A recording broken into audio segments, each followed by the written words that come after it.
Okay, everyone.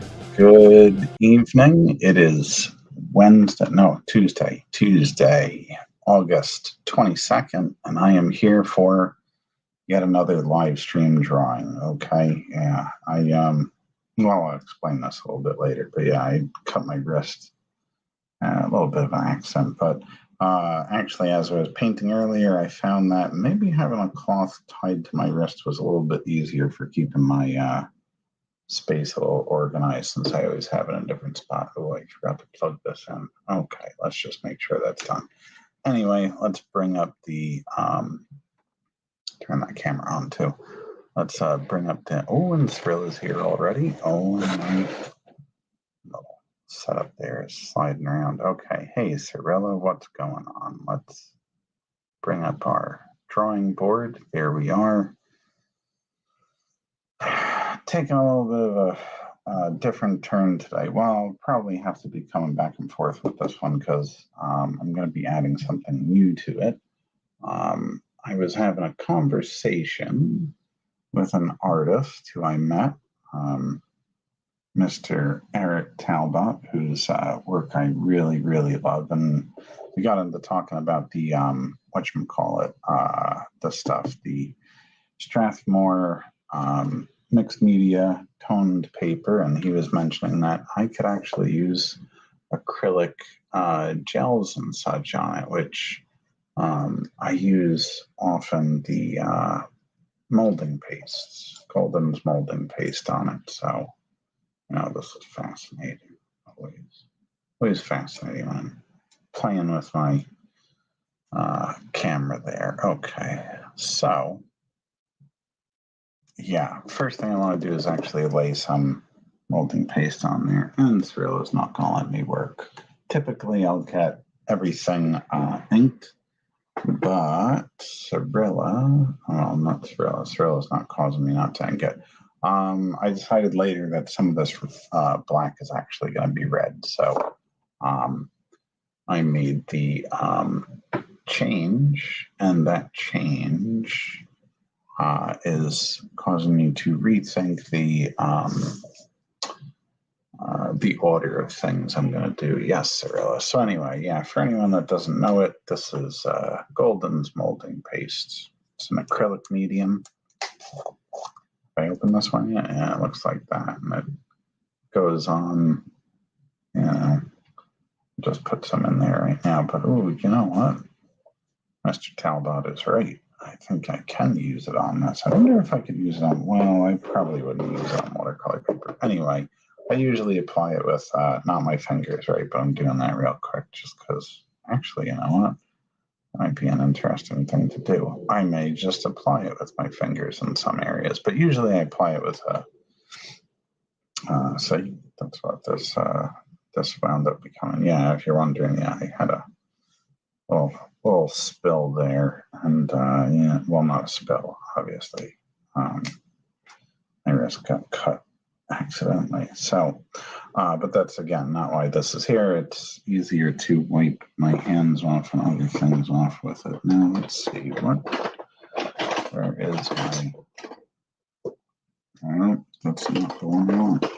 So typically I'll use a palette knife or a stiff brush or a brush with stiff bristles for the purpose of putting on the molding paste. I can see that this camera setup isn't going to work perfectly, which is unfortunate because I just got a new camera setup that I thought would keep me a little bit more in, what do you call it?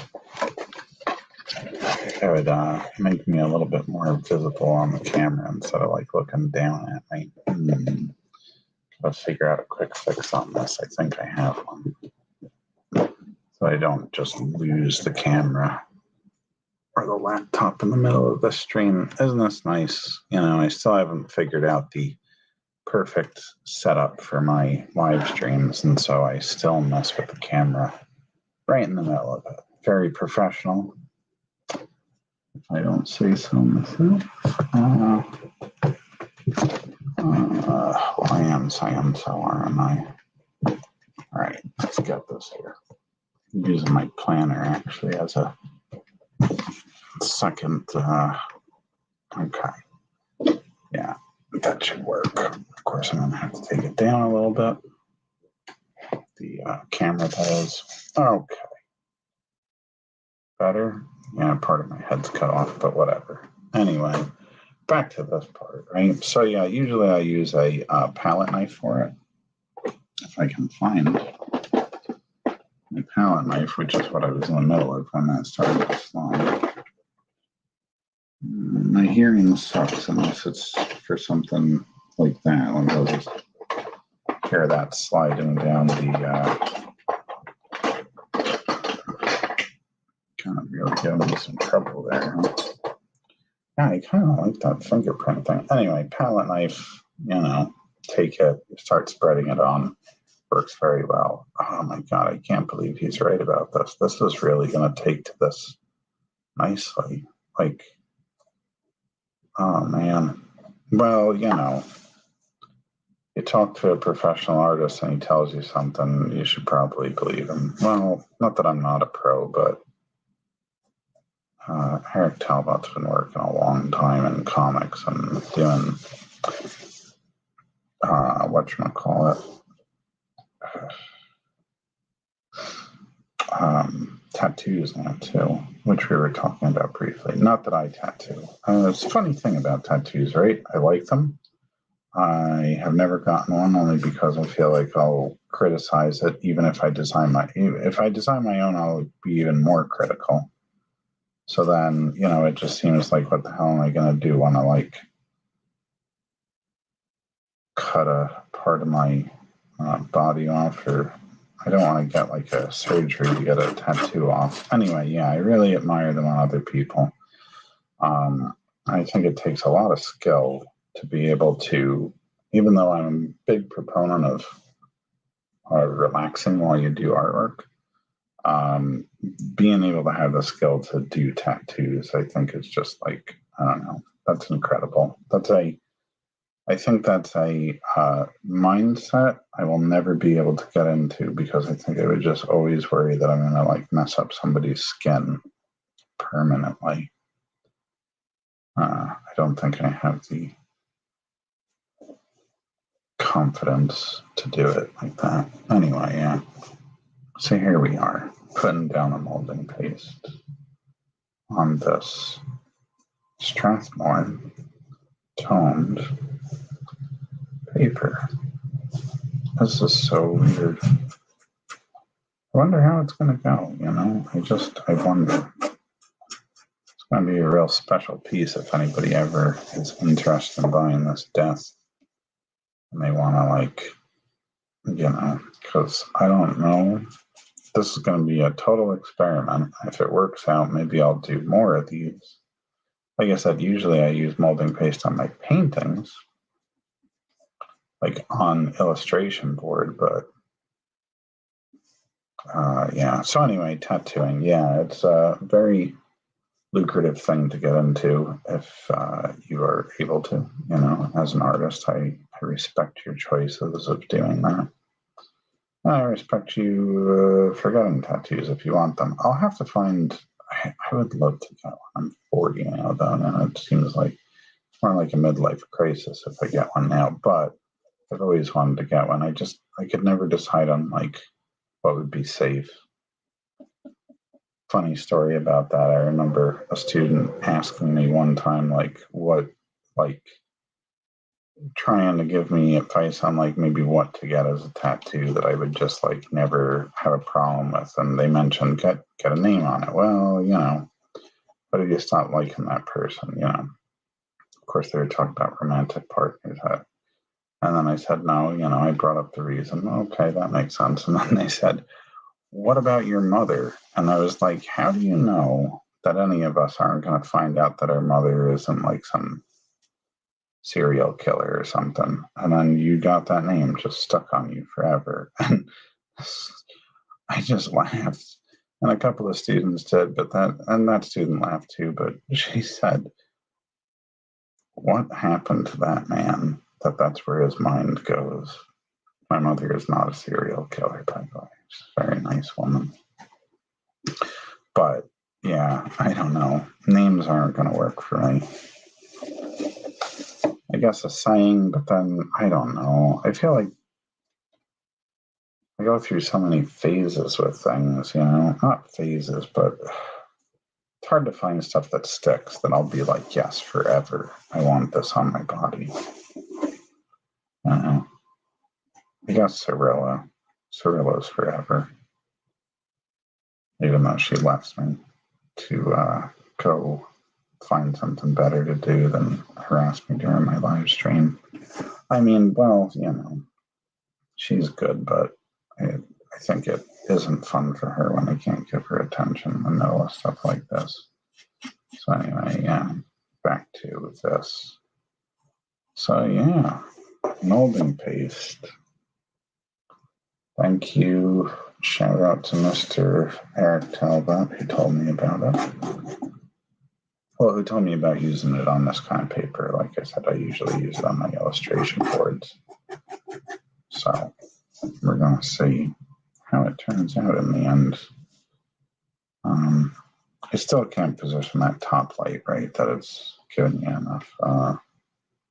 It's still washed out on the top and dark on the bottom, I feel like.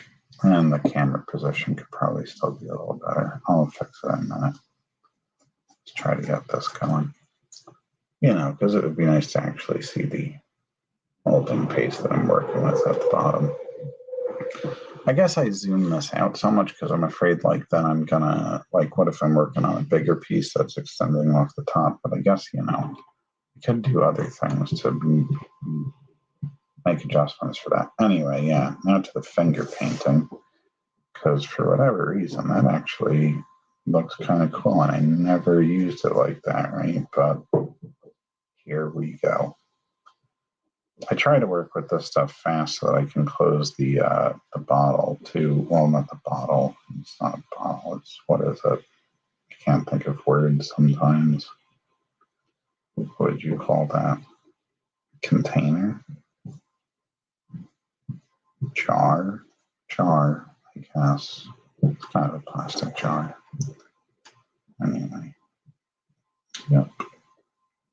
I don't know what this is going to look like when I'm done with it. I haven't done any experimental painting in a while, but I was drawing this when I was at the, was it at the, oh no, wait a second. So this past weekend I was at the New Jersey Horror Fest and HorrorCon and Film Festival in Edison, New Jersey, and I believe I was drawing it there. I think it was at that, because I remember Jackie, as I like to call her, Steer, but apparently I've been pronouncing it wrong, Jackie Steyer, Copper Jackie. She was like, hey, I saw you draw on that. Sometimes I'll work on other stuff if I don't have commissions and things get a little slow. I get stir crazy. It's better than wandering around the show floor, which I used to have a habit of doing, and people would be like, I kept going by your table and I didn't see you there. What the hell? It's like, well, I gotta answer. It's better now. It is better. My anxiety when I'm sitting at a table, but still, if you don't see me if you come to a convention where I am and you don't see me there, I either really needed to take a break or I literally just ran to the bathroom and I'm on my way back. And if I took too long, the whole reason for that is because I bumped into somebody and I am chatty, if you don't know.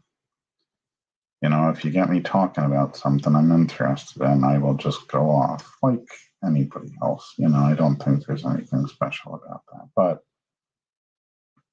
it's just part of my personality. So it's not that I don't want to be there. I definitely do. I don't know. I'm going to have to start seeing a lot of my artist friends outside of cons more because it's too hard to be away from the table that long. Wow, the paper's really holding up. I'm sorry, this is not the kind of thing that I thought would work on this paper. I thought it would just eat through it and make it too buckled. And that also means I'm going to have to use a combination of acrylics and watercolors and inks on this. But it might turn into a really good piece. Anyway, I know I've been working on fan art stuff, and I definitely want to continue to a point, but I don't know. There's this part of me that I'm doing more shows, and I don't know. I don't know that I want to have so much fan art on the table. Not that I can't still have art on the table. I just wonder if the fan art's the best idea. There's just I have a lot of moral and ethical issues with it, you know. Although I have really considered going for some of those whatchamacallit licenses. Especially because the Dark Souls stuff seems to be going well for me. That might be worth me looking into an actual official license. I don't know. So much stuff. All my Chadiana fans are still going to be like, why is he drawing death? Damn it, we need him to be drawing Chadiana. I'm sorry, guys. It's like when I go to the bathroom at a convention. It's nothing personal. I'm coming back, I promise. Anyway.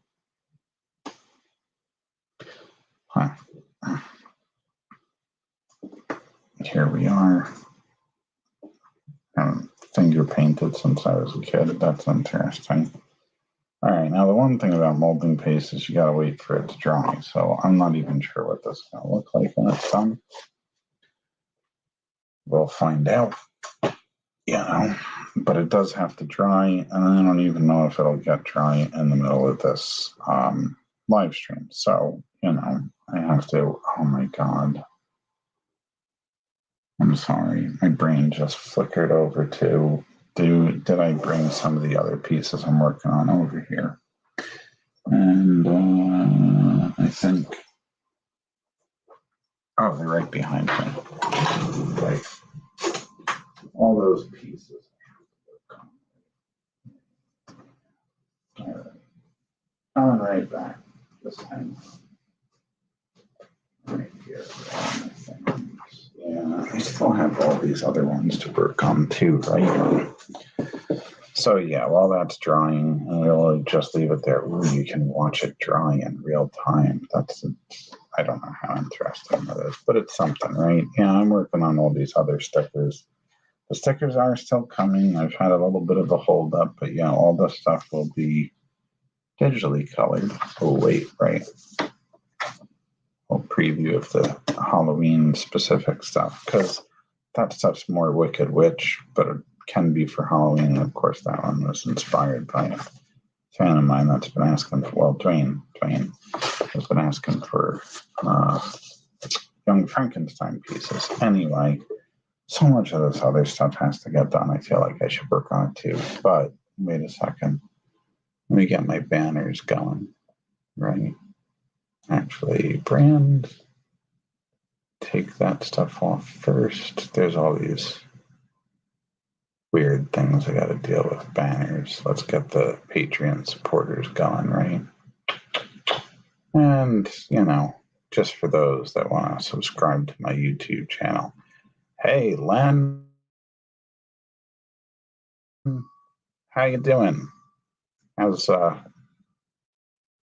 life on in the other live stream world? I know you do live streams with your wife for other stuff. But anyway, yeah, I hope you're doing well, Len. I actually, you know, it's funny. I was thinking about you, obviously, because when I was in Wellsboro 2 weeks ago for the Comic-Con, John was there. And, you know, some of the other guys, and John was the one I wanted to meet. Well, it was great meeting everybody, what am I saying? But yeah, it's been crazy. Yeah, has it? I know we got stuff up and rolling. Yeah, it's been crazy. Get stuff up and rolling. Yeah, we got to get that, the other piece in for the beast for the next page, and John's asking for issue 3. I think that was the one you mentioned might be the most challenging, just because of how much stuff I wrote into it's my fault, really, but yeah, I wrote a lot into the panels. I think it was 3, right? No, 4. 4 is where there's the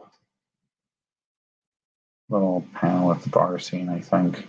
Anyway, yeah, but when I was in Wellsboro, yeah, I was thinking of you because it would have been nice to have you there to hang out and talk with some of the kid in the comic guys, I think that I could take this on to painting, so maybe I should just really get the molding paste on this too. And then I can finish up Gwendolyn and Guinevere.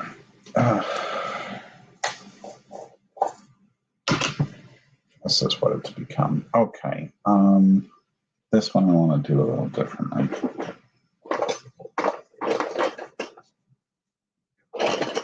And the worst part is I have a really small, what is that called? Palette knife that I want to use with this, and I can't find it. The usual thing. Can't find it. Somewhere in my one of the tricks here. I'm just going to make a whole bunch of noise. I wonder where that would be. You would think with all the rest of the palette knives.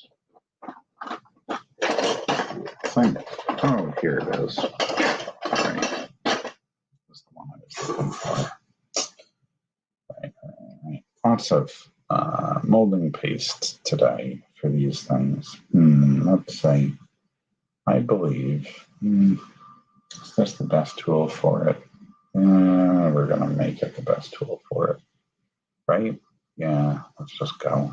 I think I'm going to put it down and try to make you know what? Maybe I should use a brush. Well, in for a penny, in for a pound at the moment, though.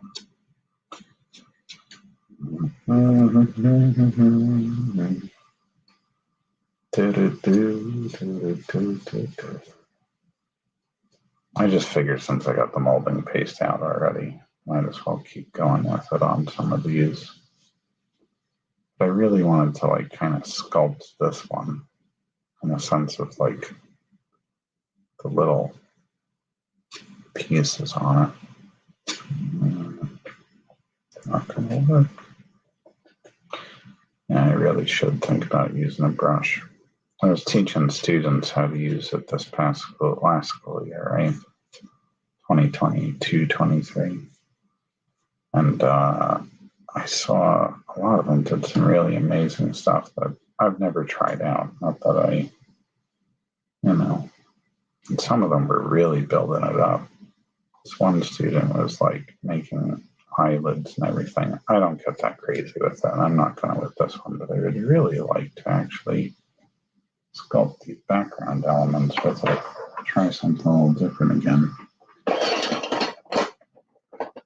That's what we need. Let's get a smaller brush. Don't try this at home, kids. Yeah, see, that's working out really well. Anyway. Okay. Why is there a little hair in there? Probably a Cyrilla hair, I'm sure. What she's good for. Causing chaos during the live streams, including with stuff that I'm really doing a nice job with that brush there. Oh, okay.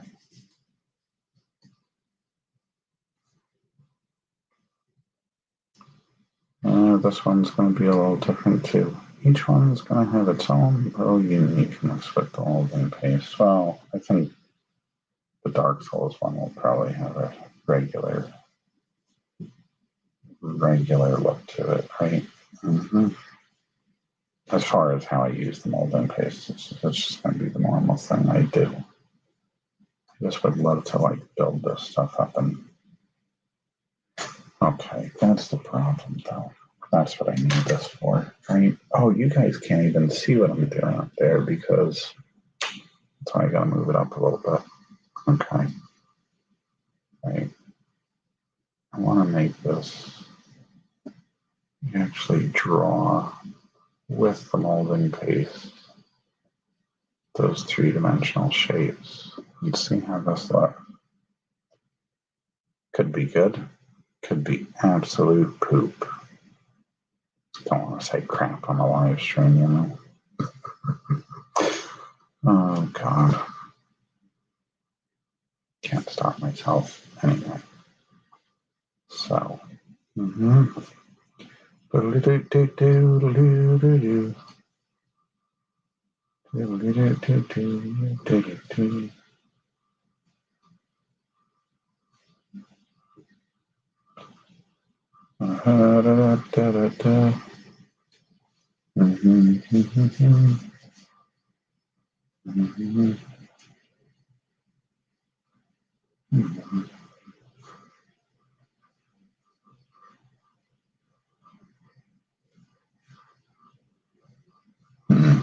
My mind just jumped three different directions. Anyway, yeah, I want to make this a really like nice sharp edge.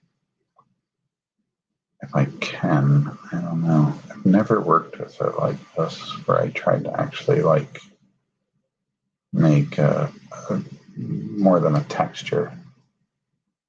Oh. Thanks for that, Len. Yeah, this is Golden's molding paste. I mean, since you're a traditional artist too, you should check this stuff out. It like dries with a semi-transparency. You can see I'm doing it here on this paper, but this one I'm doing something different. I usually use on board, but yeah, I use it with my acrylics, and it's great. I don't think you could do watercolors or inks over the top of it. I've never tried though, but I will tell you, and I mentioned it earlier in the stream, Eric Talbot, the artist, I actually had a very nice conversation with him and his wife up in Boston and at his table, you know, and we were, you know, just talking about traditional art, and he mentioned that you can't, well, he showed me actually that you can use, he didn't show me in real time, he showed me a piece that he used the molding paste. That was my next question. I think it's just acrylics. I guess you could use gouache. I don't think oils would be a good idea because it'll probably destroy them. You could try watercolor ink. I would just be afraid that it, you know, it's absorbent. I just don't know that the watercolors would stick, you know.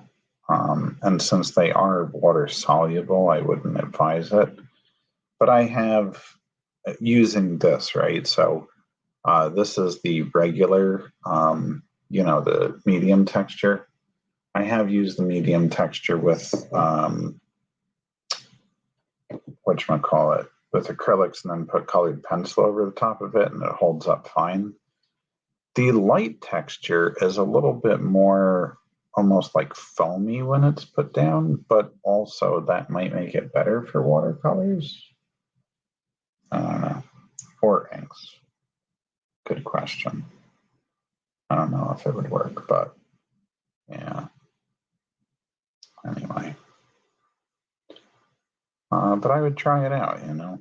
I mean, the only way I even found out about this stuff is because there's a Japanese artist who was working on Castlevania for a while. Her name is Ayami Kojima, or I'm probably pronouncing that wrong. It's probably like Kojima. Ayami Kojima? I don't know. My Japanese obviously is horrendous, but yeah, she used it in her paintings, and it took forever for me to find out exactly what it was she was using. And once I did find out, I just bought some and experimented. because that's what I do. I just go to the art store, pick up a bunch of stuff and say, hey, let's try this. Kind of what I'm doing right now, because I've never used it on the toned paper. I've only used it on illustration board. So I want to see how this Grim Reaper turns out with it. I just decided he was going to be the piece I was going to do it with. And if it didn't turn out great, fine. No harm, no foul. And if it turns out really good, it's another piece I can sell and also make into a print, because I'm doing so many horror-themed conventions now. In fact, I just signed up for another one because, 30 isn't enough. I might be getting up to like 33, 34 conventions at this point before the end of the year. I'm looking into some holiday markets. So one of them will be the one for the Edison location for the New Jersey Horror Con and Film Festival.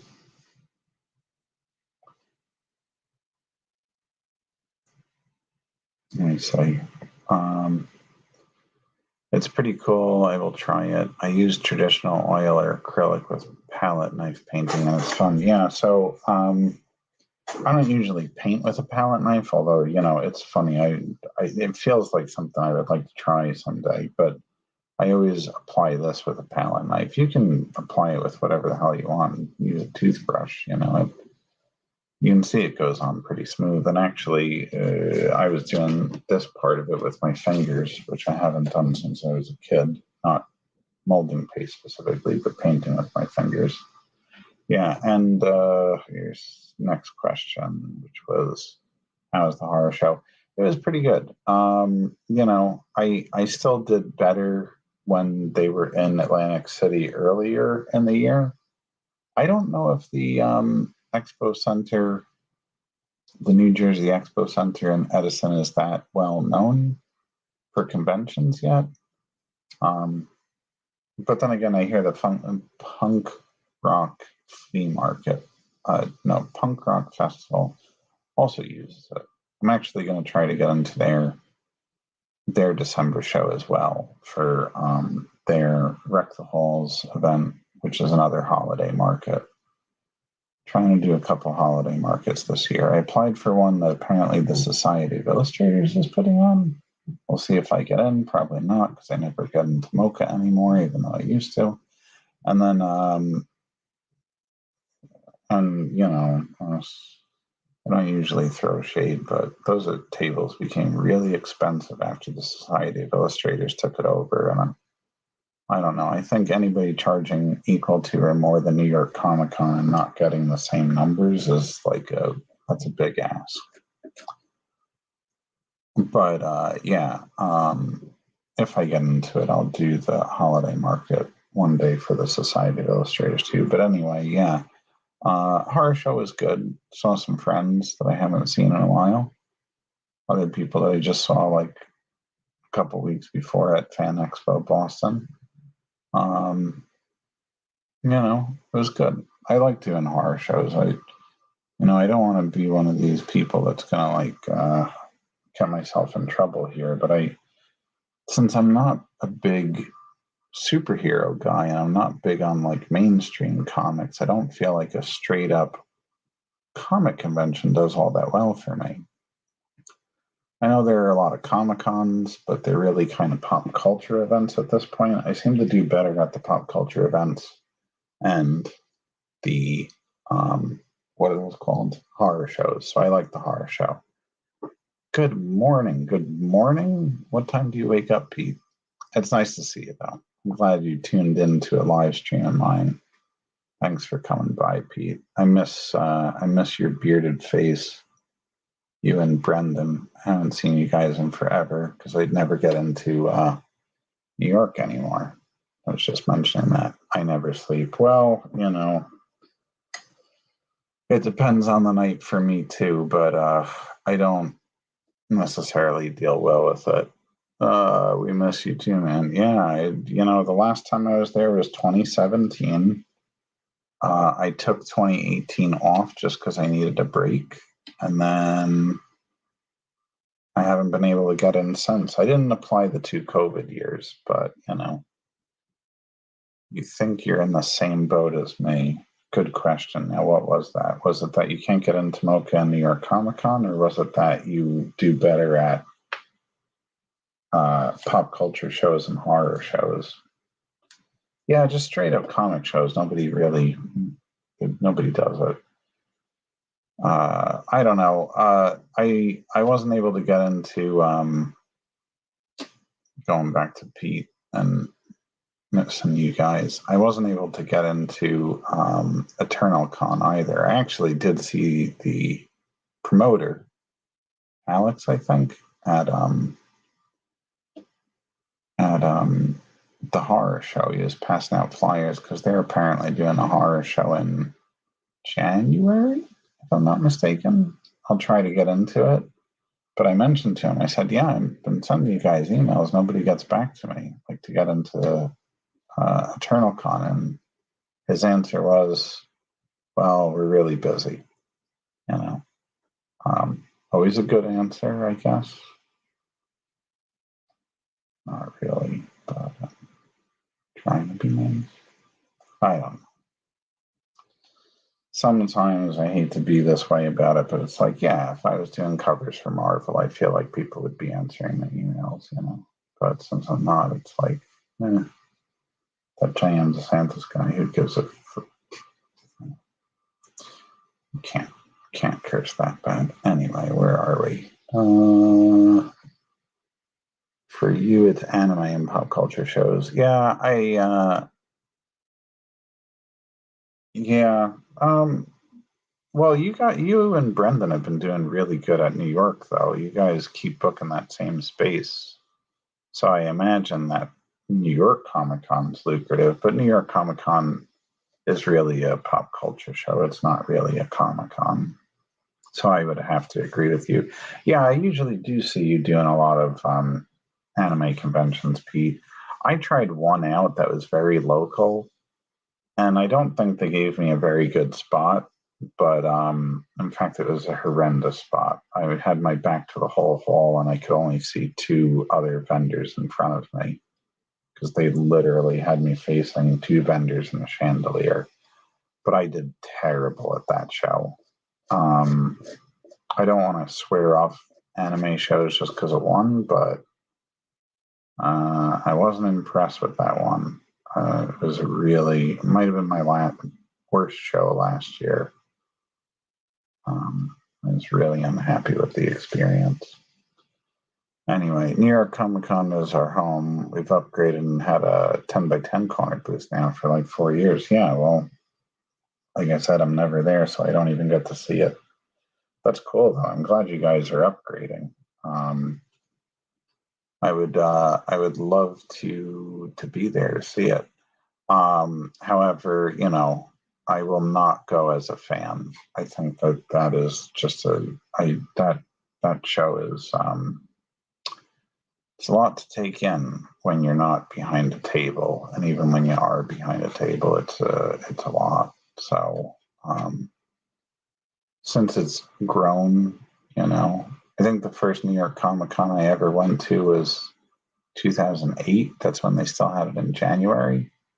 And it grew so quickly in a couple of years that by the time I had my first table in 2010, I was like, I never want to do it as anything but a vendor because it's a lot of people in that room. I want to have a place that I can just sit down for a minute. So let's see. After having tabled, I just never be a fan at New York Comic Con. Yeah, I know. That's exactly how I feel. Well, that's what I was just saying. Yeah, like I wouldn't do it. So I would love to come see you guys at that show, but not until I have a table again. And I've tried, but my old, Reed Pop. So like I said, I didn't apply I didn't get it in 2019. I took 2018 off because I needed a break. I needed a break from all shows. It wasn't just their show. I took like one full year off from fall to fall of the next year, or autumn, to be clear. But yeah, I didn't get it in 2019. 2020 and 2021 were like the COVID years, so I didn't apply because I was trying to get in for Dark Fight Press, right? And I didn't want to get anybody sick by getting a spot, so I didn't pursue it too hard. But now, yeah, like a lot of the people at Reed Pop have turned over.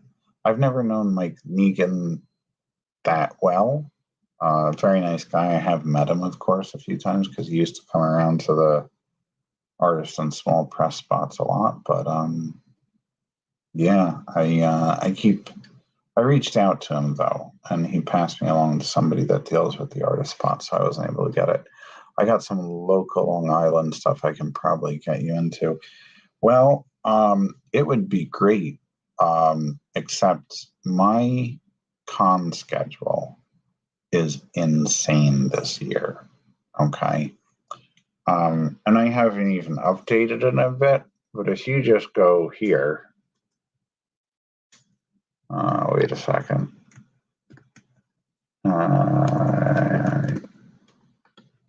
And anyone can go there.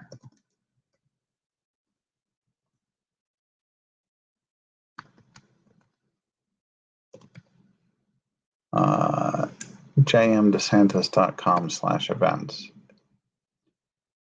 If you go to that link, and you can even look at the shows that have already passed below the shows that are there, and I've already signed up for 2 for next year.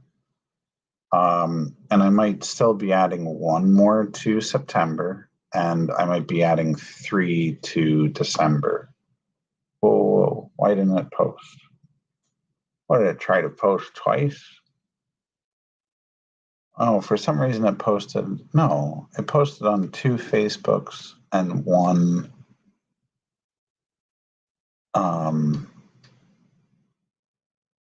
no, it posted to 1 Facebook and 1 to YouTube, but my other Facebook account, but I don't know which one. Because I have my fan page and my regular page going at the same time. Anyway, so yeah, I was what was I saying? Oh yeah, like so September's all booked. I don't have a single weekend open in September. I'm doing the first and last weekends of October. November all booked except for what is that? Thanksgiving weekend, And then it looks like I'll have the first 3 weekends or partial weekends because 2 of them are going to be one-day shows. If I get into them, I'm going to have 3 weekends in December booked. So yeah, and that will bring me from what is currently 30 to 34 shows, because 2 of them in September, actually 3 of them in September are one-day shows, but I might double book a weekend again, which I said I would never do, but now short-term memory loss, it just sounds better now that I haven't done it in a bit. So yeah, 30 shows going on. What is that? Going on 34 now. At one point, I was only talking about having done 17. I started out the year with 16. You want to get back to doing 40 a year? That sounds too much, Pete. I don't know. I talk to some people that do an average of 24 to 30 a year, but 40, geez, your show schedule is crazy busy. It is crazy busy, but I decided that this year was going to be a year where I was going to do that. I went up from,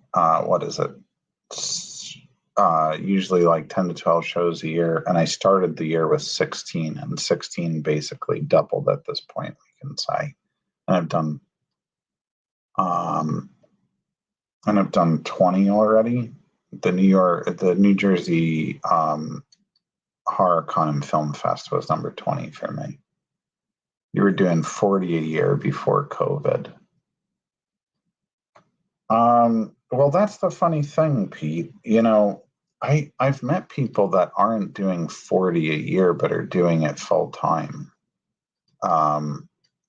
Which is why I just say the 40 seems like a lot. Because I've met people that are doing only like, some of them are even doing like 20 a year. I guess it depends on the artist, but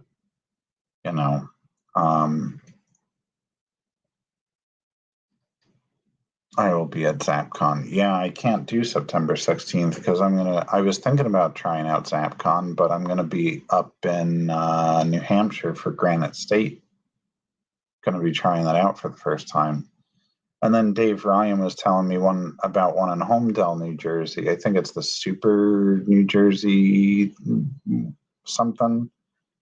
And I would have loved to go there. I would have loved to see Dave again. I haven't seen him since Terrificon, which doesn't sound like it's been that long ago, but everything feels like years ago on the schedule I'm on right now. But that weekend I'm going to be up in Salem, which is the one I'm looking the most forward to. Is being in Salem for Halloween weekend is going to be awesome. I'm going to go up 2 days early, take a little vacay, enjoy the sights, because I've been to Salem, but not during October season, the Halloween season. And then, I'm going to work 2 days at the market. Too many shows, LOL. I know there are too many shows, but at one point I was thinking, okay, maybe too many shows is not a good idea, but now I don't know. I'm changing my tune again because I'm feeling like, a lot of shows means there's options. It means that, especially I'm noticing there are a lot of shows in New Jersey, and that's great because I love traveling for shows, but it ain't cheap. It really is not cheap to do shows on the road, and the stays and the hotels and everything. And I haven't quite gotten to the point where I'm getting offered tables. Occasionally I'll get a table, or I'll get well, tables are starting to happen. It would be great if I could get my hotel more than the table, but I would take tables. Maybe in another year or two. I don't know. Some people just tell me to ask. The worst that can happen is they say no, but I don't know.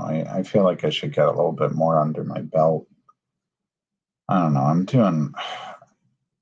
I have a few freelance gigs, but one of them is going to be like an editing job too. I don't know. I'm getting off topic, but yeah. I kind of like the idea that there's more shows because, where at first I thought it was excessive. Now I'm like, well, no, because there's always a show I can do. And just because of travel expenses, I really would like to do more New Jersey shows. Not that I'm going to cut out the other ones, because I have a fan base in Maryland, I have a fan base in Boston, or Massachusetts, so I don't want to cut those out. And I guess technically I'm starting to build fan bases in Pennsylvania and Connecticut. So, the days of me just doing New Jersey shows are never going to happen. Never did and never will. But I would like to do more New Jersey ones just because the costs are lower. But then I want to try out some new ones. I hear Dragon Con is insane, although that's happening, I think, next week, if I'm not mistaken. Not that I'm going to try to get into it for this year. And then I want to try out Heroes Con. I hear Heroes Con is... and I would like to do one of the Chicago shows, whether it's Fan Expo or C2E2. But I don't know. I get all kinds of mixed feedback when I ask other artists about them. Some prefer C2E2, some prefer Fan Expo. Some tell me it's so hard to make your money back. Some people tell me they're excellent shows. So I don't know. It's a gamble. I still want to be able to make gambles on shows. I don't want to just be the type where it's like, well, I got to do a show and it's got to do good. I have to know that I'm making a certain amount when I go there. Otherwise, it's a no. I would still like to be able to take risks on shows once or twice a year. Once or twice. But what did we get to? Pete's got a new one. C2E2 is amazing. See, now Pete's a pro C2E2 person. That makes it harder. Because I hear there's some people that are not happy with that show. And then I hear there's people, who swear by it. And same thing with Fan Expo Chicago. And I gotta, and it's nothing against, there's a lot of promoters I really like, but I gotta, I wasn't sure about the Fan Expo company at first because, it was like this new thing coming in and another corporation, but I kind of like those guys. I mean, they do have people that are keeping an eye on Artist Alley and want to make sure the artists are happy and make sure the fan experience is good too. So I don't know. I'm not swearing off C2E2. I'm not saying no to Fan Expo Chicago either, but I just meet people that are, nobody's ever for both, right? Some people tell me it's it's either one or the other. And then one or two people just tell me don't go to Chicago unless you have enough pre-show commissions to pay for it because it's just way too expensive to go to Chicago. And then, but you know what? I had somebody else tell me that you can get a cheap rate at a room near, what was it, Fan Expo? Maybe it was the Fan Expo one. See what we got here. The shows definitely give you options, but it's crazy pricey to travel. It is crazy pricey to travel. For me to travel to any show, well, not any show. There are some shows that are in areas where it's cheaper, right? But essentially, I have to figure that any show that I travel to is going to cost me what it costs to do New York Comic Con. And New York Comic Con, because I'm in North Jersey and 10 minutes outside the city, is not as expensive for me as it is for some other people that gotta travel to get there and pay for parking and hotel and all those sorts of things. So for me, New York Comic Con is still the whole weekend. Even if I get an Artist Alley table, it's still going to cost me over $1,000 to do New York Comic Con. So any travel show that has a table cost of, let's just say, $300 to $400, same thing. It's going to cost me about $1,000 to do that show just because I'm traveling. Heroes is great. That's what I hear. I signed up for their mailing list finally. We'll see if I take the chance on it this next year. I would like to. I certainly will have at least the stock and the work behind me to do it. Why do I feel like I'm missing something on this here that I'm working on? I have never spent so much time on molding paste, by the way, just as a side note. Usually I slap it down very abstractly, going this carefully with it and crafting items on the board is a very, very different experience for me. We'll see if it is worth doing ever again, but we'll find out when the medieval spawn piece is done. So yeah, I would like to try Heroes.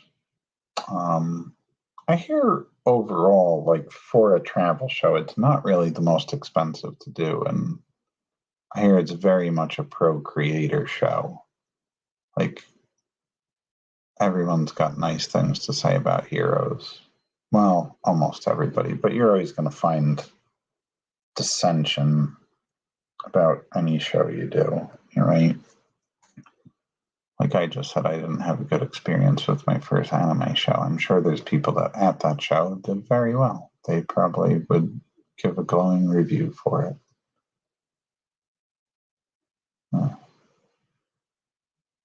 I'm sure there's people that think New York Comic Con isn't good, but I think it is. I just haven't been able to get back in. Anyway, oh, wow. This is different.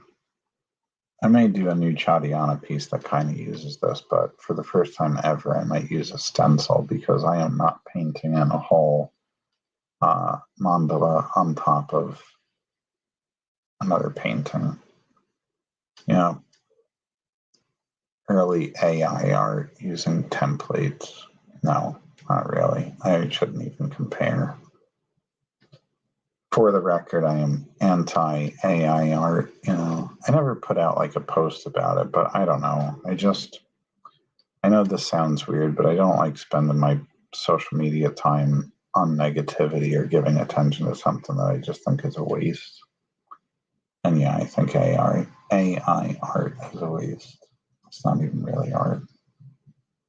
Yeah, mine's just going in all different directions again. See what happens when people aren't asking me questions or responding. I just start going off on tangents. Anyway, where was I? Chicago. Yeah, Heroes Con. Whew. And something else. Lots of shows. 30 shows, maybe 34. Oh, right. And I want to try out the Lunar Fair, which is a moving market that happens twice a month in New Jersey. Really want to give it a shot. But I don't know if it's going to line up with my schedule. I want to try it, though. 20 travel shows at about $1,000, no joke. Yeah, I know. So that's why I want to try to plan for 24 shows a year with 20 to 24 shows a year with the expectation that I may and very well could add more shows to it. But I only want to do half and half. I want to do half travel, half local, or local enough that I wouldn't have to pay to stay somewhere, because technically there are some in New Jersey that I'm going to have to pay to stay. Like doing I want to keep doing the New Jersey Horror Con and Film Festival, but that's either in Edison or at the Showboat. Edison's a half-hour drive for me. Showboat, got to stay at the hotel. So yeah, but if I only did, say, what would that be, 10 to 12 travel shows a year? Yeah, that's still pricey, right? You're still talking about 10 to 12 grand roughly, but it's doable. It's, and then you sprinkle in those New Jersey shows on the other hand, and yeah, I think it'll be okay. I don't know. I'm so geared up to do Salem. I cannot wait to do Salem, but that's a really expensive show. But then again, I hear the amount of people they get there are insane. So, if I'm doing horror, fantasy, some Halloween, and probably also some specifically witch-based artwork, I'll be fine, I think. I don't know. We'll find out. But I can't. All the horror shows I've been doing, people kept telling me to do Salem, and I would probably do well there. But now I'm going to Salem for sure because I got in. So we will find out if their theories were true. That I would do well at the show. And this is tedious. tedious work. But I really want to try something new with this. Doing these raised designs in the background. We'll see. Will it be worth it again? We will find out. Whew. Damn, that is a lot of molding paste on this. Again, not in the way I normally use it. Damn. Friggin' cat. That might be dry molding paste, actually. It might not be Cyrilla's hair. Anyway. Keep leaning on the molding paste on this side because I'm not following my usual hold the paintbrush out. I hope that's like actually in camera. Sometimes I'm like working and not paying attention to where the camera is, and then I don't know if it's actually, showing up, which is what happened earlier when I started the top. I hope that texture shows up well. It's weird because my phone camera, it shows up nicely, but then like if I look over here, I can see it. But if I look in my camera, like my camera, my screen, my laptop screen, then I can't, I can't tell. How was the show in PA with John Kay? I really liked it. I hope they invite me back next year. Wellsboro Comic-Con was nice. That town, it's like this nice, quaint little town in the middle of absolutely nowhere. There's nothing around it. Besides, I think for some reason, the Little League Museum, the International Little League Museum and headquarters is out toward there. And there's like a reptile museum on the way up. Otherwise, it's just trucks, woods, and hills, right? Like that's it. And then you just like all of a sudden get into Wellsboro, and it's a really nice town. People are nice there. They all come out to support it, the show. So yeah, I enjoyed it. Got to meet Darren and Chris Ring and John, who I hadn't met personally, even though we had a Zoom call with him the one time. But yeah, it was nice. I had a really nice time. But more than anything, hanging out with John, Chris, and Darren was like my favorite part of it. Oh, and I got to see, but I see him fairly often. Jason Lennox was there, oddly enough. I didn't know he was going to be there until I got an email because I'm subscribed to his newsletter, and I was like, oh, Jason's going to be there. Cool. I said hi, met his son, who I hadn't met before. I don't believe I had met him before, but yeah, that's why you should subscribe to any of you non-artists, or even you artists. You should subscribe to people's newsletters so that you know where they're going to be. Myself included, I do have a newsletter. I think I haven't gotten one out in a month and a half, though, or something. I'm trying to get better at it. I really do have to get better at it, but I've gotten better. I definitely send it out more often than I used to, which was basically never. Now it comes out, I would say bi-monthly.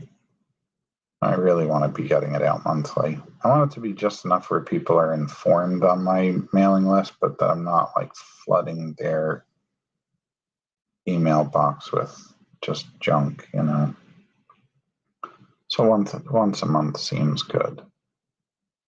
Whereas on my Patreon, that one I try to update more, although I've been a little bit lax with it the past 2 months. Everything's been crazy with all these shows. I know that brush is looking rough, but I need something small to work with this. And if I feel like if I don't dip it low enough, though, I'm not getting enough on it to really work with. God, this is such a weird pattern for a spawn piece, but I only got the skulls in there too. That'll be interesting. I wonder what this is going to look like when I start to paint it. I got to get these done. This guy's still wet, but he's getting dry. So you can see how that works. It just, it stays fairly LOL. I'm not sure what the LLL was for, Len. I think that's the hard thing about the live stream comments, right? Just like they come a little late, so it's like, what the hell did they mean by that? What exactly was I saying in the moment when they typed it in? It's too bad. Stuff gets lost in translation on these things. But yeah, I really had a great time with them, those guys in Pennsylvania. They're just fun. And Darren's friggin', oh my God, he's hilarious. Just a wonderful giant of a man, but great wit.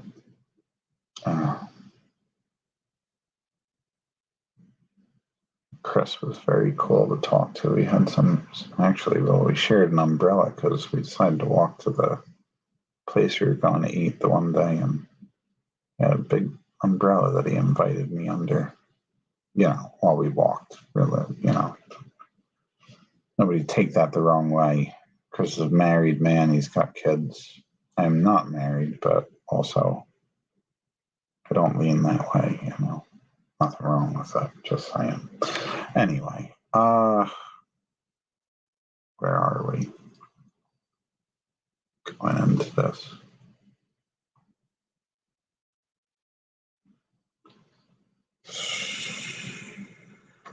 Oh, and I met someone else. God, now I'm forgetting the guy's name. Oh, that's terrible. Alex Saguna? I think he was on a panel with us.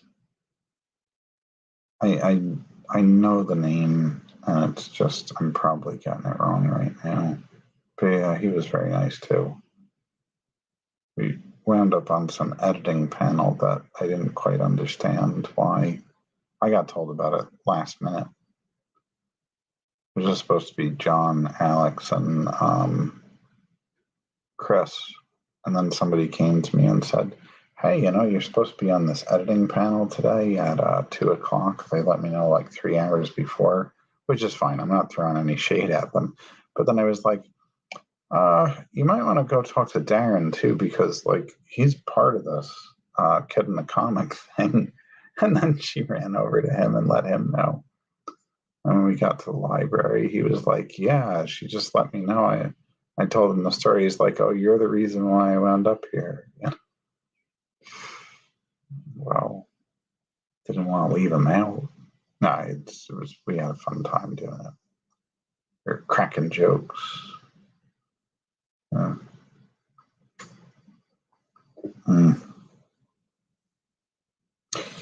Oh, good times in Wellsboro, Pennsylvania. Yeah, it's a nice little town. Oh, and the guy that runs it, Julian, and his wife, whose name escapes me. I am sorry about that, but I didn't have as much contact with her. They have a store in Wellsboro. They have a comic and gaming shop, I think. I should have went into the store. I didn't get a chance to, but again, I would love to be back there, so I would love to check out the store the next time I'm there. It's cool. Let's see what this one is. So what art has been more in demand from showgoers or what have you? You know what, though? Here's a funny thing. I just did and I'm going to be finishing this Spawn piece here right now, right? This medieval Spawn to go with the set of other fan art pieces of comic stuff. I'll tell you, Len, this was always the case before, and it's still proving to be the case. People don't usually come to my table for comic stuff. I mean, they'll buy my comics, Chadiana, they'll buy Gentleman Cthulhu or the Tainted Ones, but when they come by my table, comic fan art is not what they go for. I haven't sold any of the Spawn prints yet, none of the Battle Chaser prints, a few of the Ghost Rider prints, but I sell literally mostly horror, some fantasy, like when it comes to like, my Wonderland, or I'm starting to get more Oz stuff together, right? My Nosferatu stuff. Basically, like the public domain stuff. That's the stuff that which is the stuff I prefer doing because there's no like copyright issues with it. The only other thing that is not, that's not public domain, which is why I'm really thinking about looking into getting a license, is I get a lot of people that like the Dark Souls pieces that I've done so far. So anything from Dark Souls, I'm sure if I did Elden Ring, that's what people come to me for. I guess it's because of my style, but that's the in-demand stuff I get. And then if somebody really wants a superhero thing, a lot of times they'll just get like a headshot commission, like a small one, because those I still don't charge a lot of money for. I still want something that's affordable for people to be able to get a commission from me. So anything like sketchbook size, 5x8, 6x9, that's about what I will do as a less expensive. I don't want to say cheap because I don't, that's not what I'm talking about, but a less expensive option for commissions. But yeah, I would say it's like that kind of fan art. And Dark Souls really falls into the fantasy and horror stuff anyway. People just really do not come to me for,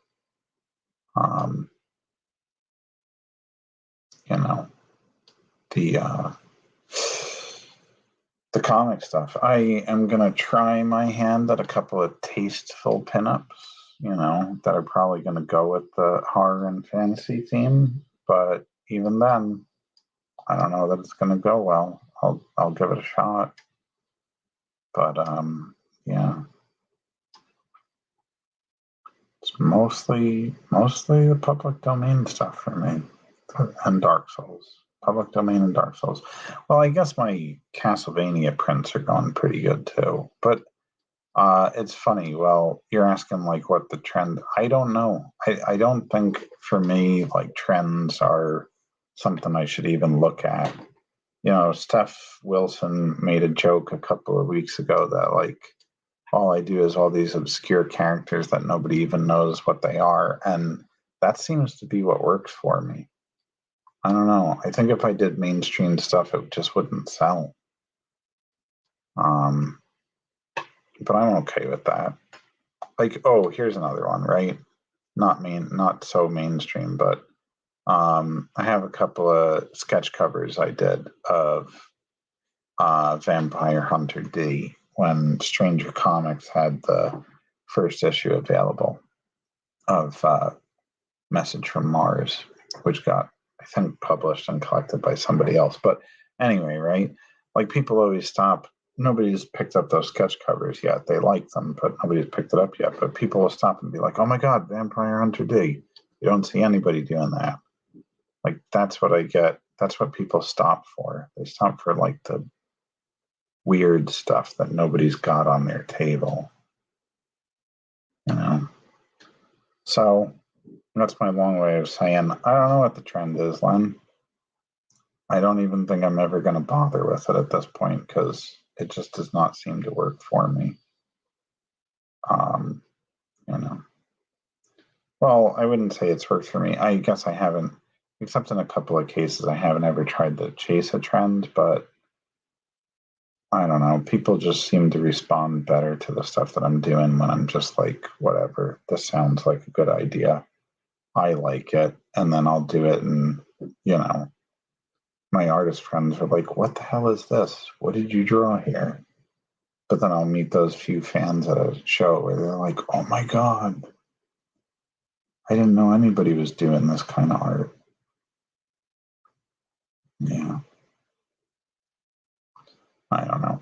Interesting thing though, talking about like trends. I have been since I've been doing the fan art, right? And again, mostly it's been the Dark Souls and some of the public domain stuff, but I've been selling a lot more prints now all of a sudden, but my options are huge. I forget how many variations of like what my variety is, like how many different designs I have, but it's a lot. I have more print designs than I can put up on my display, but they're all in like the standing uh, box that you can like flip through them because I'm not using the portfolio anymore. It's just kind of like dead space that's taken up.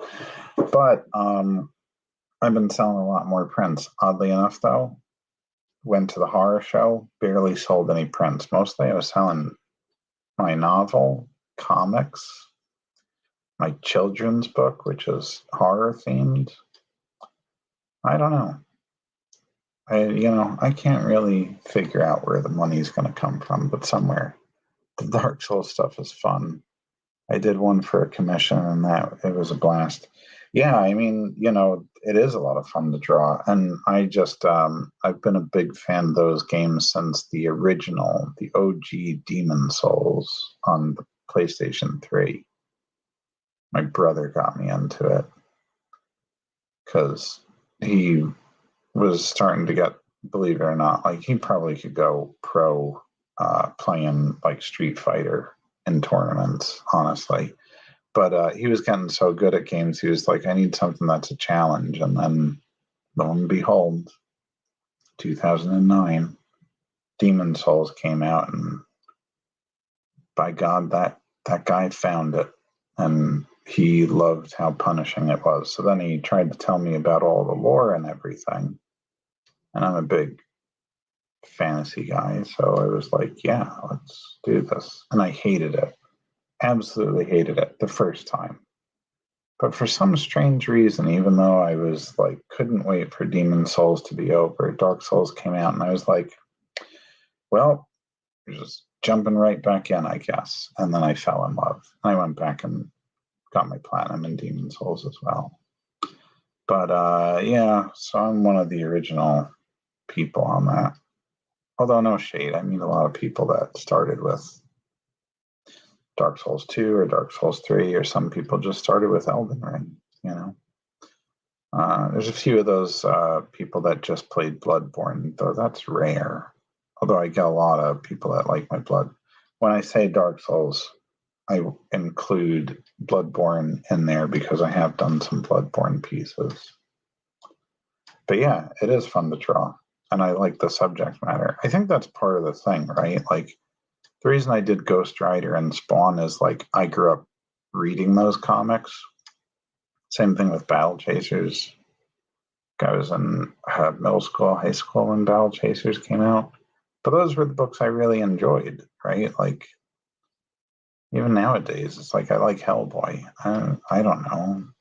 If you gave me like a Captain America comic, I wouldn't even know what to do with it. I guess read it. Yeah, I get that. But like, I don't know. It's just, yeah, it's Captain America, whatever. I don't care. I just don't. I never found the superhero genre to be all that interesting, I guess. I liked X-Men for a while when I was jumping on everybody's bandwagon. But then once I found Ghost Rider, I just was like, oh, this is cool. A flaming skull guy wearing leather and chains and spikes is much more my sort of superhero, if you want to call it that. So that was it. Um, yeah. So I might do more. Well, I am doing more Dark Souls pieces. I wanted to work my way through all games in the series and then up to Elden Ring with some pieces, but damn it if I'm not getting a lot of attention just off of what I've done so far. Yeah, so I should probably see if I can get an official license, see what that would cost, because that would be a really that might That might be the one fan art type that's not public domain that would be lucrative for me. But I don't know. It's a funny thing, Len. I've met some artists that don't do any fan art, and they're doing it full time. Hey, how you doing, Karina? I haven't seen you in forever. Karina is not an ex-student of mine, but she did go to the high school while I was teaching there and she was going there, but I never had her in my classes because she was already a senior by the time I got hired and well beyond my classes. But yeah, I hope you're doing well. It's been a minute. I haven't come to any of those parties that Glasso still does every year. And I don't know that I'll be at the next one.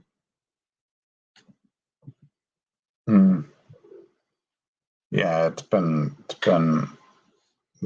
a hot minute. That is true.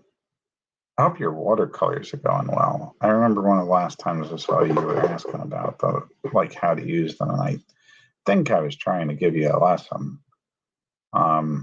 Speaking of which, for all you artists out there, both professional and amateur, I do private lessons in watercolors. I've had a few students,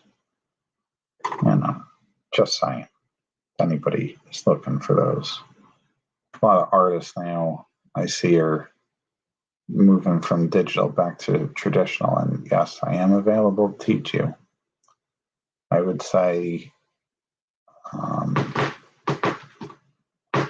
don't know, I don't really believe in mastery, but I would say I'm up there, expert level, maybe just under, There's probably some things I don't do well with watercolors, but I can teach you a lot of good things about the basics and such. Which is partly what I want to do with my YouTube channel anyway. Speaking of that, is use it to do video teaching. I always thought about doing it. It's funny, I'm going off on a tangent again. Hopefully you find this interesting, Karina, or anybody else. When I was teaching from home during COVID, they gave us hover cams. Obviously, this is not the school's hover cam. I always say that because we all had to sign waivers that we could not monetize or use our stuff for anything other than teaching at the school. I guess they didn't want people starting a secondary career. But when I was creating tutorial videos for a lot of my students because it was just easier to make sure everyone online was getting the same information. I'd tell them, play it in the background while you're working. You don't have to just sit there and watch the video, but it'll just, it'll make it easier. And I would still demonstrate and talk during the lesson too. But I really wanted to do it. Made me think, if I could get some decent editing software, and because I studied computer animation, so I have used editing software before. I thought, if I could get some good editing software and take the time, I'd love to do YouTube videos. I always loved the indie black and white outlaw comics and the painter artists. I read some black and white stuff. I don't know if I was reading the outlaw comics. Painter artists, yeah. I mean, I do like artists that are more painterly. I don't know that I necessarily did when I was growing up, right? Not when I was in high school, because obviously, Joe Madureira was a big influence, and even though his style is less mainstreamy, Todd McFarlane, right? So I wouldn't say I got into the more painterly stuff until much, much later when I was in college. Then I started really seeing all the options for comics because I had one of my professors was Floyd Hughes, who used to work for Marvel for a while, as I think an inker and sometimes penciler. But Floyd, is from England, so he grew up reading more than he grew up reading the imported stuff, but he grew up reading other things as well, like Heavy Metal Magazine and that sort of thing. Which I can say, Len, you're asking me about PA.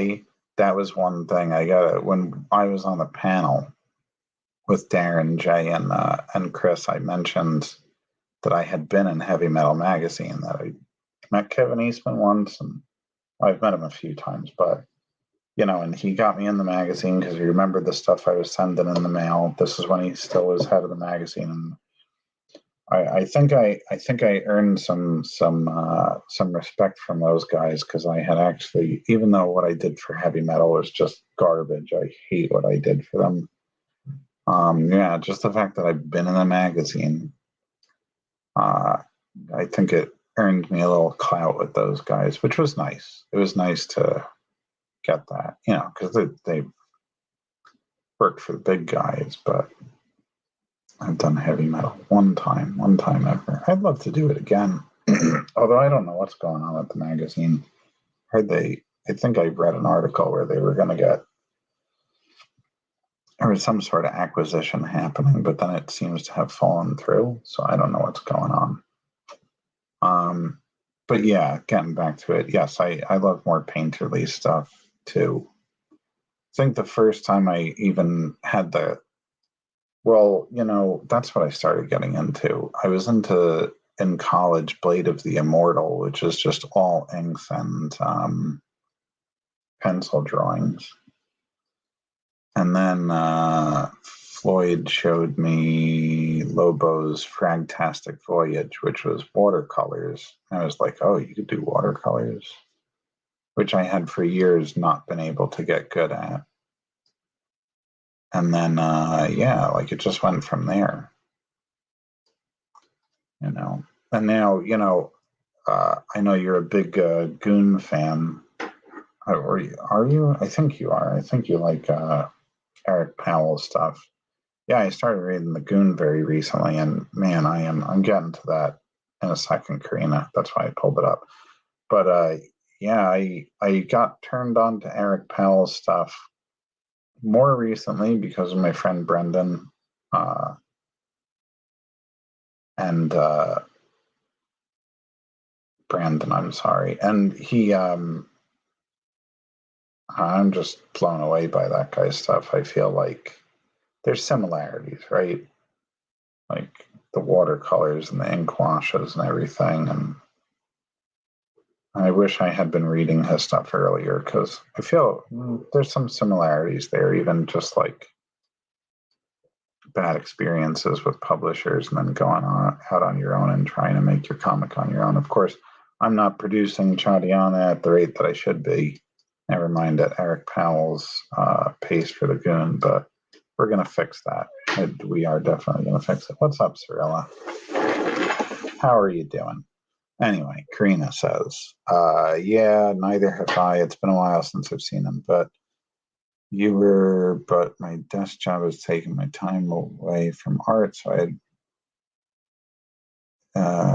so I've been rather dead the last few years. Yeah, I haven't seen you posting any of your dragons and such.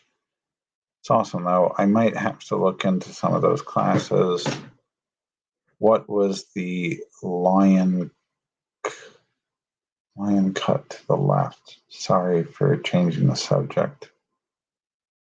The Lionel cut. Do you mean this here? That's I'm doing a Grim Reaper piece, but I was talking with an artist whose work I really love. Right, well, there's another one, and I started getting into Eric Talbot too, and his stuff now is awesome. He was telling me that I could actually use the molding paste on this. Well, he showed me an example too. He was telling me I could use molding paste on the toned. What is this? I can't remember the name now, mixed media paper. So this is kind of an experiment with it. I'm going to see if it turns out okay. So far, so good. Mr. Talbot is not a liar. I'm joking around. I'm sure he's not. Oh, it looks like a piece of linoleum. No, linoleum. I've never painted on linoleum. You know what I did finally buy? I bought a few pieces of masonite board. I've been meaning to, I'm 40 years old and I've been meaning to paint on that stuff for like 20 years. So I'm finally going to try it out. Another experiment. But yeah, I've never painted on linoleum. Typically, when I use this molding paste stuff, I do it on this, which is the illustration board. I don't like canvas too much. I don't know why, because I'm such a texture person, but for whatever reason, canvas ain't my thing. Let's see. Oh, how you doing, Steph? Haven't seen you in a while. How's the baseball games going? I feel like usually on Tuesdays that's where you and Carrie Ann are. You're at a baseball, which I'm not begrudging you that. I just want you to know nobody's required to come to my live streams ever. But I'm glad you popped in. Yeah, it has been a while. Well, let me go to you first. Yeah, it has been a while. I'm glad you're here. Just so you know, I'll probably be doing some of your your suggested topics of artwork in the near future. Because I got some stuff I want to do for the Halloween season. Woodland site. That was on my bucket list to be in heavy metal, but now I hear it's over for the magazine. Sad it was such. Yeah, it really was. That's what I don't know. There was a company that was supposedly buying them out, but then it didn't happen. So I'm not sure what the future of heavy metal is. It would be a shame if my only claim to fame in being in that magazine was that shitty Goblin piece I did. And it's funny because Kevin wanted me to put in the original Horror Beyond the Door that I did in 2007. And I was like, no, I'm going to create something new for you. And God, it was such a bad painting. I wish I didn't do it. Let's see. Yes, I do have a Patreon. Hello, Steph, as well. It is in limbo. Hi, Len. And then, yes, you are correct. So I don't want to give any spoilers, but, I'm going to be doing some witches for... I have a bigger plan for witches, but I'm going to be doing some witches for Salem for this year. And so, I might have a couple of less, how do you put it? A couple of, I wouldn't say racy, but let's just say some very scantily clad witches. Not the old, But yeah, you might be seeing more of that from me, Steph. It could happen. I had plans before it, but now I'm going to dip my toe in it a little bit. See what the response is.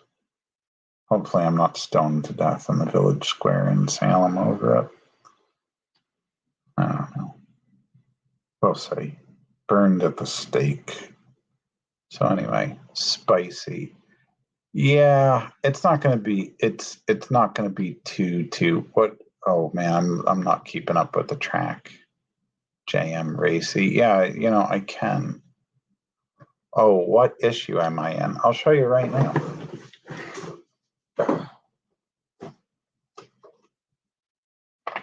It's this one. I still have it from the last time. That is January 2009, right? It's this cover. Speaking of racy, this is more what I'm talking about. No like boobs, But anyway, yeah. I am in the table of contents, right?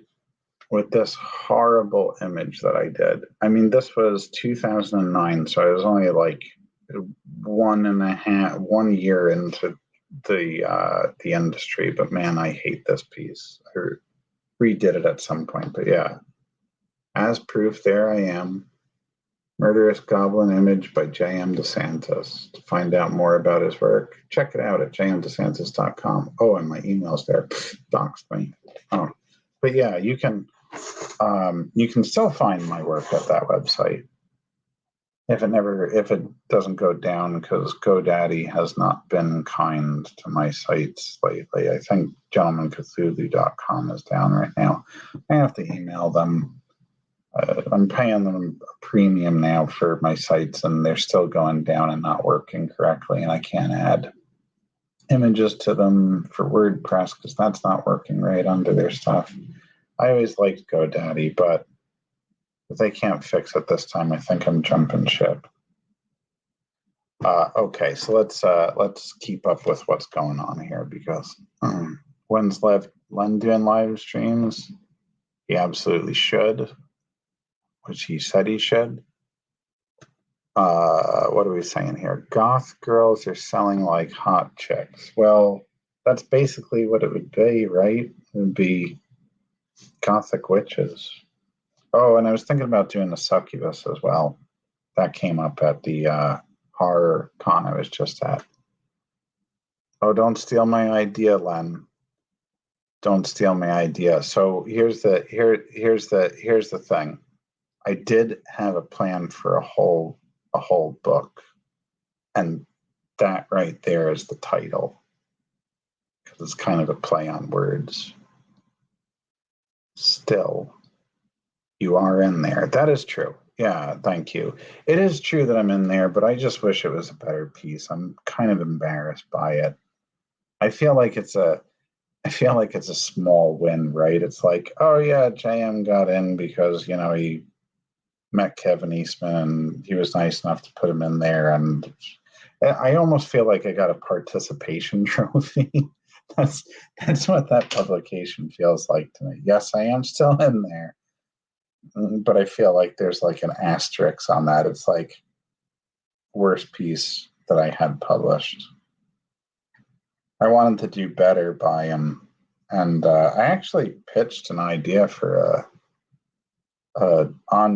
like a semi-ongoing thing, an idea that I had for this guy that would go. Well, it was actually in my J.M. DeSantis The First 10 Years book, which I moved. It was on this table before, so I can't show it. But yeah, I talk about how this character, the Kinsman, I had pitched, and it's this guy that would like settle blood feuds and stuff.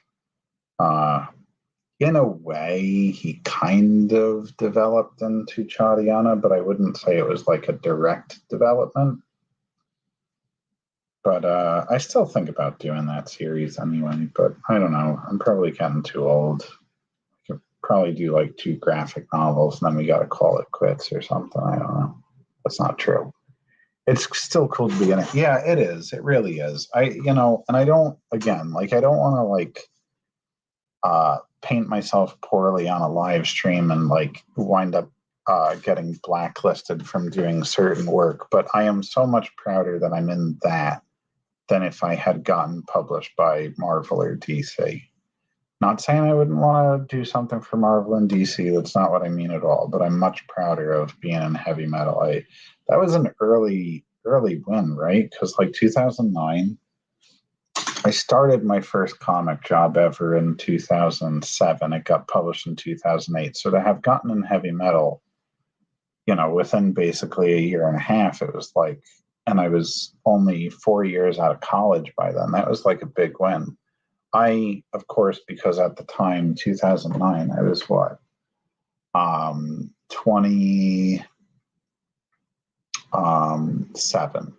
So I was still young enough to be big enough of an idiot to think that one publication, all of a sudden, I was going to just start. Well, that, and I was having some regular publications and some other stuff. I thought, like, we are We're on the way up. This is it. The career is going to start. Lesson learned. The career never starts. You just got to keep working. It starts the minute you're working at it, and it doesn't stop until you stop working. So don't think that one thing is going to make you famous. Well, not famous, but I really thought like I was going to start getting more work off of that. Didn't exactly go that way. Changes started happening at the magazine, and changes happened at two of the places that I was getting regular work from. So, and they both kind of like fizzled. Well, the one closed down and the other kind of fizzled out. So, all my contacts gone within another year or two. It happens though. That's why you got to keep moving. All you young artists, keep moving. Don't try to make it big. Just try to sustain a career. That's the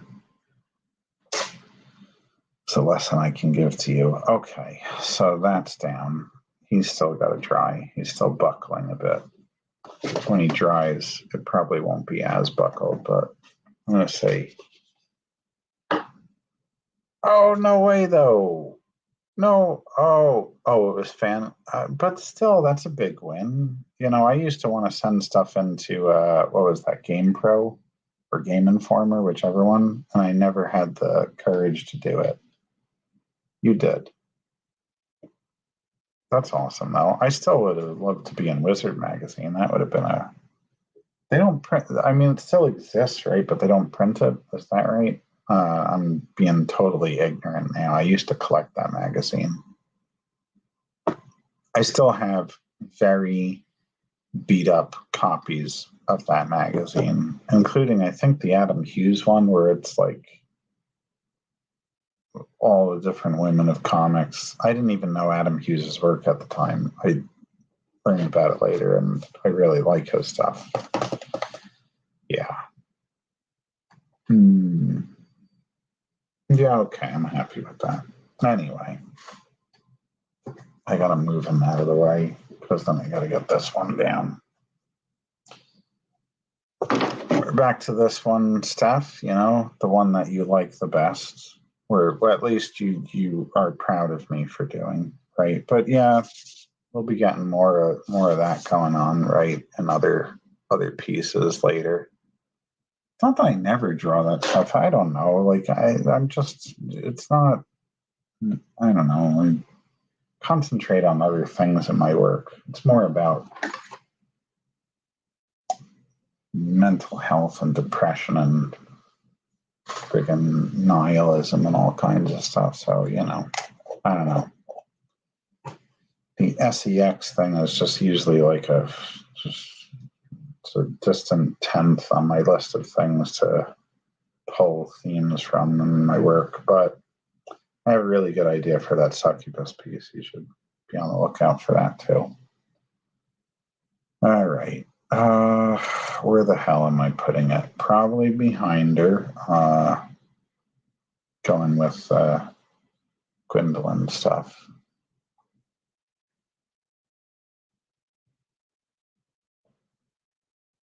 When is big too big? LOL, never.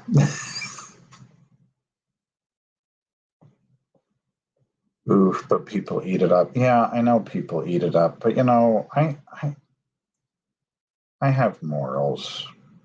I'm not an easy girl. No, I'm not. I don't mean that. Right? I'm just joking. I don't know. Like I've just never been. Even in media I consume, like I always feel like there's got to be like a story reason for it, But sometimes you just got to bite the bullet and do what sells.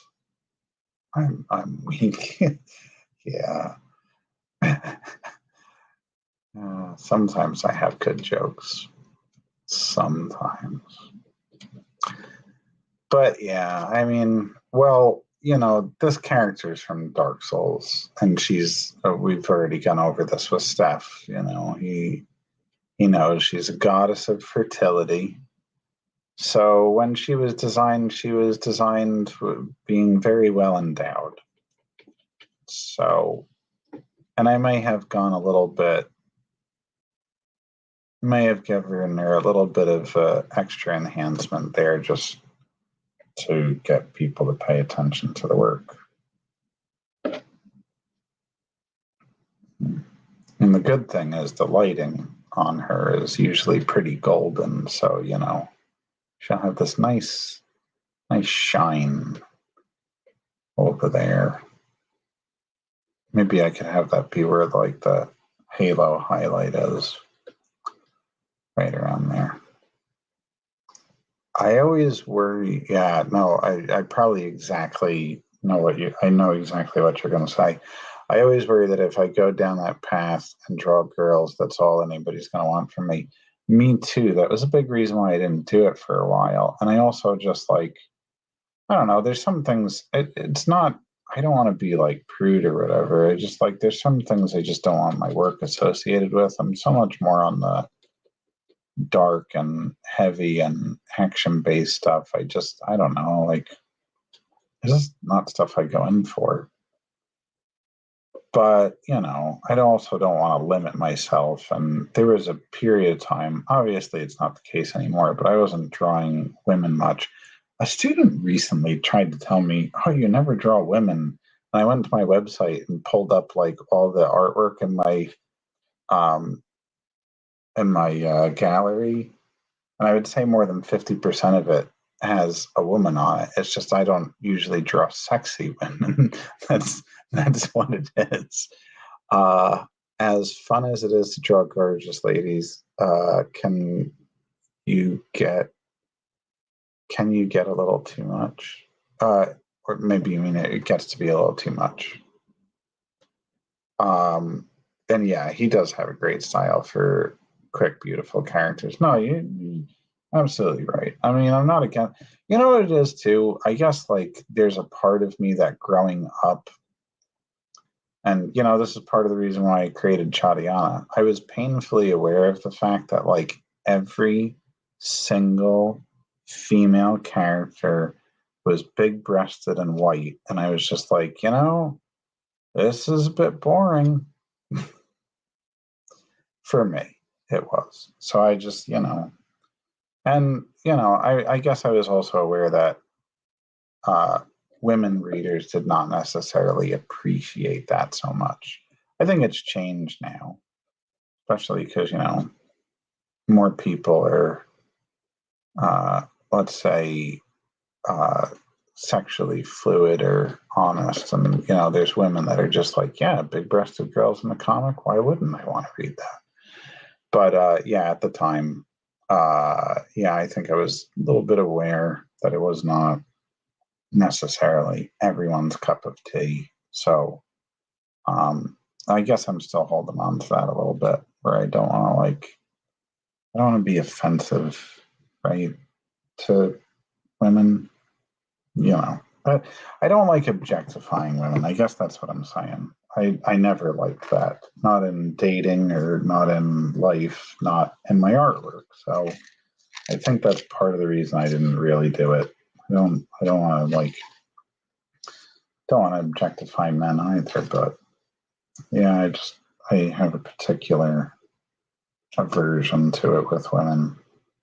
So for what it's worth. I mean, I'm not trying to win any prizes for that. It's just the way I am. Again, which is why I wound up creating Chadiana. It was to have something that was just a little bit, a woman that was based less on sex and more on, well, not that I wouldn't find a woman like Chadiana attractive, but I'm just saying that I definitely would. But I'm just saying, like, I didn't want that to be the purpose of the book. So, and then, yeah, little did I know that there was going to be a trend for more strong female leads anyway and more diversity in comics. But still, that's why I didn't make her like big breasted or anything. What are we going to say here? Let's see. My thing with drunk girls is I have such a high standard of the type of art I like that I want to be better than I always am. Feel like, yeah, no, I get that, and that's another thing because I haven't drawn that type of work. A lot of times I just feel like I don't really do that great of a job with it. But yeah, but I can understand that. I never am happy with my art stuff. If I am happy with Steph, Len's the one I was talking. If I am ever happy with my work, it lasts not even 24 hours. If I like a work long, if I wake up the next day and look at a work and still like it, that's a big win. That is like a huge win for me because that's not something that happens very often at all. I can't believe I did a whole live drawing session where all I did was put down molding paste on 3 different pieces. That's also a win. I've never spent 2 hours on molding paste. This is very, very different. Because usually what I did there, that quick stuff, that's usually what I do with molding paste. Nothing fancy. Nothing fancy. Tell you what I am going to do, though. I'm going to finally break out that brush so I can show that other textured stuff again. So usually that's another reason why I said that. I work with it quickly, too, because I don't want it to dry. It gets all brittle and stuff, It starts falling apart. You can't probably see that. But whatever. It just, it starts getting cakey. Okay, let's see. Do I have those brushes here? I got one.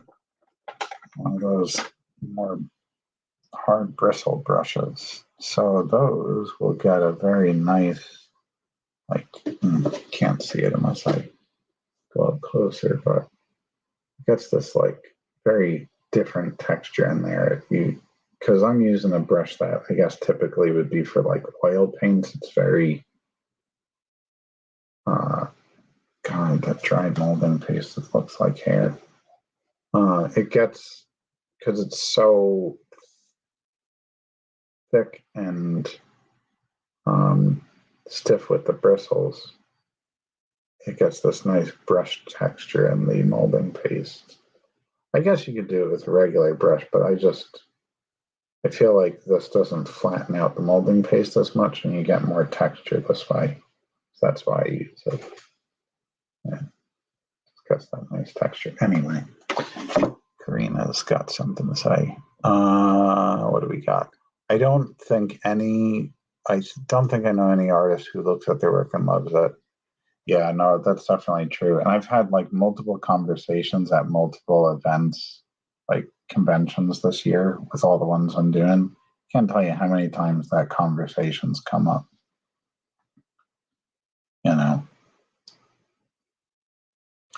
And with people, that are just coming into it for the first time to people that have been doing it for years. I once, I can't ever quote it verbatim. I think I might have even said this on a live stream already, but I read Stephen King's On Writing, which is an excellent book. I read it years and years and years ago, but he made a similar statement about how, he's never happy with what he does, but he just keeps going with it. And he's talking about failure too, about how even at his level, he still worries that the next book is just going to be absolute crap and he's lost his ability to write. But he also said that you get to this point where failure is just this black robed figure that sits down with you to coffee every morning and you just kind of have to get used to it. And I think that's true, right? You're always going to hate your stuff, but you got to get to a point, I guess, where you're just yeah, I'm always going to hate it. So let's just keep working, which I think is where I've gone. I've been telling people lately that my opinion is basically I'm never going to like anything I do, but it really doesn't matter what I like. It matters what the fans like. And if they like it, okay, well, that's fine. I can't trust my opinion on it anyway. Yeah, but all artists are their own worst critics. I can't believe, yeah, we're almost at the end of this live stream. Well, somehow I got working on this. I don't even know, oh, because of death. Grim Reaper over here, that's why. I broke out the molding paste and decided we weren't ever going to finish with it tonight.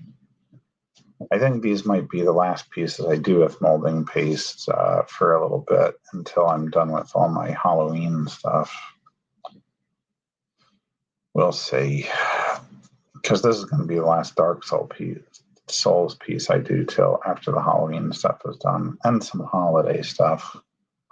Going to be working on greeting cards as well that I've been wanting to do for a while. All kinds of new stuff coming from me. But yeah, I just feel like maybe, I've been pumping out so much work. Who knows? Another week I could do a new piece with molding paste. Who can say? I get so distracted, and yet, like, I don't think I've ever had such a prolific year as this one. Of course, ask the people that backed the Chadiana Kickstarter if it's been a prolific year, and they'll say, damn it, I'm still waiting for my books. Show off some new prices. You mean pieces? What, I should show off some new pieces? Well, I mean, these are still new because they've been well, this one's brand new, right? And that'll come together. I'm working on so many new pieces as it is, you know. It's hard. It's hard to keep up with myself. Just as an example, right? Like, just so you know what, like, an absolute nutcase I am. Oh, where is it now? Oh, it's behind here. Oh, I was going to show the list of sticker ideas I had. I sat down one day. I was just coming up with ideas for different stickers I could do because I want to get into the sticker market as well. I think I wrote down something like 101 sticker ideas, just free-form thinking for an hour. Nutcase, absolute nutcase, me. Do you have any finished molding work to see what it looks like when done? I do, in fact. I have a lot of them, but that's what you want to see. You want to see a finished molding paste piece. I gotcha. Okay, just give me a second, Lynn. I will break it out in just a moment, and then we got to end this live stream. So actually, let's bring it full circle, right? I did redo that goblin piece more recently. Redid it because of course, I hated the old one. But yeah, I'll show you some molding paste pieces. Right. All right. So let's camp this real quick. I got to go back there to go dig up some stuff. All right. I don't want to reveal that one yet. Where did I put these? I probably there. No.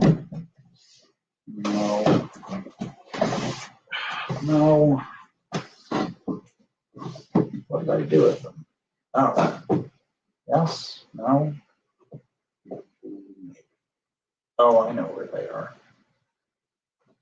Okay. Len, just give me another second. I will get those. So, there we are. Yep. Okay.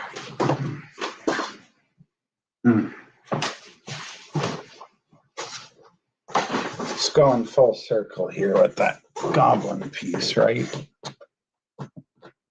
We're about to go over on time. I hope Gentleman Cthulhu made it to that sticker list. He did, but he's not going to be one of the immediate ones I do. Okay, so I actually redid that goblin piece a year or two ago, right? And this is with molding paste. Usually what I'll do is I'll paint I'll paint Well, you can see kind of how it works there, right? I'll paint one color in the background and then I'll go over it with a brush or palette knife to get a color on the foreground, right? You can see that gets some nice texture. Here's another one. Some people really like this that are Dark Souls fans, right? Patches the Honey. So I did all the stonework in that, right? So all that stuff, it's all molding paste and it has a little gloss on it. So yeah, it's like all the stonework in there, you can really see it. So yeah, I'll add texture to it with some of the colors I'm using, right? And here's one more. Another Demon Souls piece. Yeah, so you can really see it. You know, sometimes I don't like going too thick because I'm always afraid, like, yeah, it's going to look, well, it's going to get banged up going on the scanner bed because I don't photograph my work. Because, you know, when I started college, you had a choice because scanners were a new thing. So I never learned how to properly photograph my work, which I kind of regret because I wish I did know how to do it. But yeah, you can see it gets a lot of good texture. So I won't ever texture the whole thing. But yeah, you know, I'll do texture in certain places. And then, you know, paint, make sure I get in all the nooks and crannies, you know, get all those crevices done. And then what I'll do is I will go back and be less careful. And usually I'll try to go in one direction so I don't fill everything in and the paint will be a little thicker, I mean. So it only gets picked up on the top edges. I might even use a brush like this where it's a little stiffer. And I will just paint in one direction. It'll just like hit the top of the molding paste and not the bottom. Again, that kind of comes from the artist that I like from Japan, Ayami Kojima. That seems to be what she does with it, just from what I can gather looking at her stuff.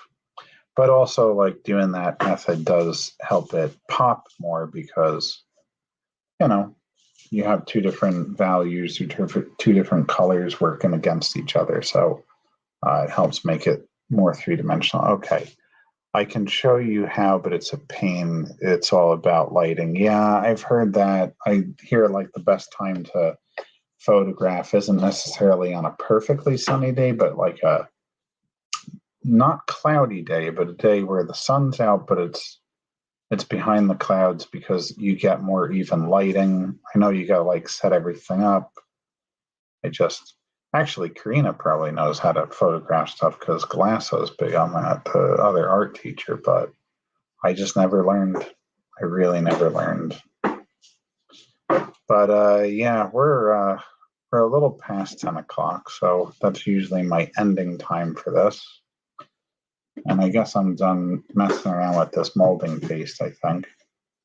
But yeah, I guess I will see everyone next week, or anyone that makes it by. I'll be here 8 o'clock Eastern Standard Time on Tuesday, the 28th? 28th? I think so. 28th or 29th, one of them. And yeah, I'll be taking the following week off. I'm not going to do September 5th. I just need a break after all these shows and everything. And have oh, thanks, Len. I appreciate that. I try my best. When people show up and they're talking, it's a little bit easier for me. When nobody's here, well, you warned me about that. When nobody's here, I start babbling to myself. I just sound like a lunatic, just talking to himself on a street corner or something. But yeah, so I'll be here next Tuesday, but not the following one. I just want 1 week off to enjoy after my Labor Day weekend. So over, because that's the only weekend I have off until October, and then that's the only weekend I have off until Thanksgiving. So yeah, Tuesday is not a weekend, but I just want to have a little extended weekend on that. Anyway, yeah. So next week, yes. Following week, no. 8 o'clock Eastern Standard Time on my YouTube and Facebook Live. See you all then. Have a great night. Cyrilla's playing with her little bouncy mouse, so she's not coming over. You coming over, Cyrilla? She's like right there. Okay. Anyway, good night, everyone. I'll see you next week.